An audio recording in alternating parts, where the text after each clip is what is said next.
Hello everybody, how's it going? It's me, Crendor, and today I'm bringing you 14 things you do not need to know about the Burning Crusade Classic Beta. This also could tie into when Burning Crusade launches, so definitely keep watching this video to learn some things that you really don't need to know.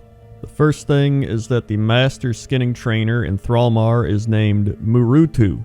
If you're on the Horde at least, I'm not sure what the Alliance Master Skinning Trainer's name is, but the Horde one is Murutu. Next up is that Khadgar seems to constantly stare to the left. I don't know why he has to look to the left or if there's something over there he's suspicious of, but he never looks to the right, only to the left. And I kind of want to know why, but at the same time, we probably don't need to know.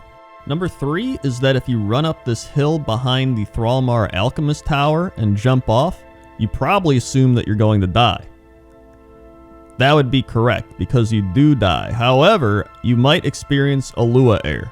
Number 4 is that many of these caravan cart structures have a bunch of orange dust or rust on them, and I'm not sure what it is. Maybe it could be from rolling through the Hellfire Peninsula and getting that space dust on it, but I mean, I feel like if that was the case, some of these other wooden structures would have some orange dust on it, although that tree back there does have some orange specks of dust.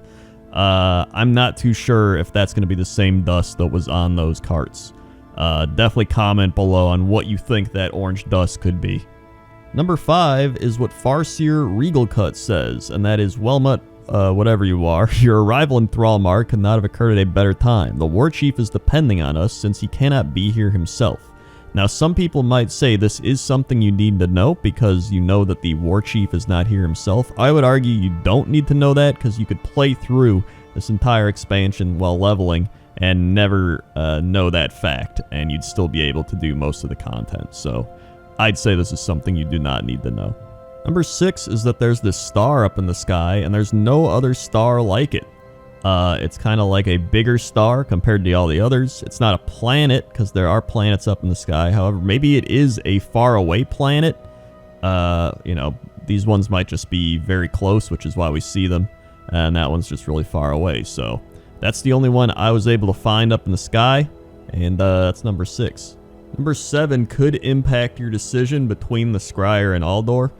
This is at the Scryer area, and it appears that they've left out many of their baked goods, and now flies are landing on the baked goods. I'm not sure if you want to join a faction that allows their food to sit out that long, but you might want to take it into consideration. Sadly, number 8 kind of negates the previous fact. The Aldor have the exact same table in their area, so both of these factions are not good at taking care of their baked goods, and you may get food poisoning. I would just go out on a limb and say I would not join either of these factions. I would ignore the quests, especially if you care about your health and safety.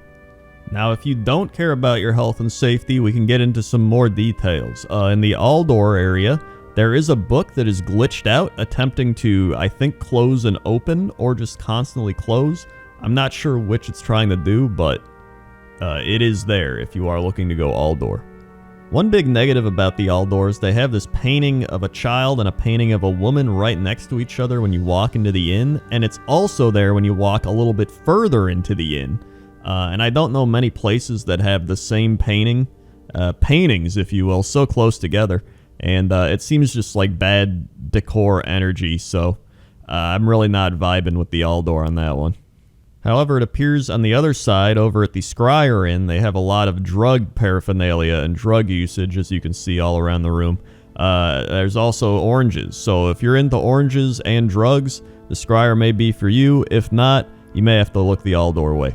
Number 12 is Crow Threadstrong yelling, "Fruit vendor, your cart is still in our way. Your time is up. You have a new competition in selling fruit." Some people might argue that this is something you need to know. I think it can go both ways, which is why I'm pointing it out here. You can actually go buy an apple from Crow Threadstrong, and you can smash the apple. And I'm sure that in current Burning Crusade, that's probably going to become a paid transaction of some sort, so get your apples while you can. Numbers 13 and 14 are both at this stable outside of Shattrath City. The first being, if you want to have your horse drink some water from this bowl, you're going to have a bad time because there is a plant growing in the bottom of the bowl. I don't know if it's growing in the bowl or if it's going up through the bowl. Either way, that's probably a health hazard. And number 14 is that the water on the other side appears to be some sort of gelatin. If you get up close, you can see the water is not moving. It is completely solid, but still see-through, so I think this is some form of jello. They might actually even be turning the horses that stay here into jello, because it looks nothing like the water over on the other side with the plants growing through it.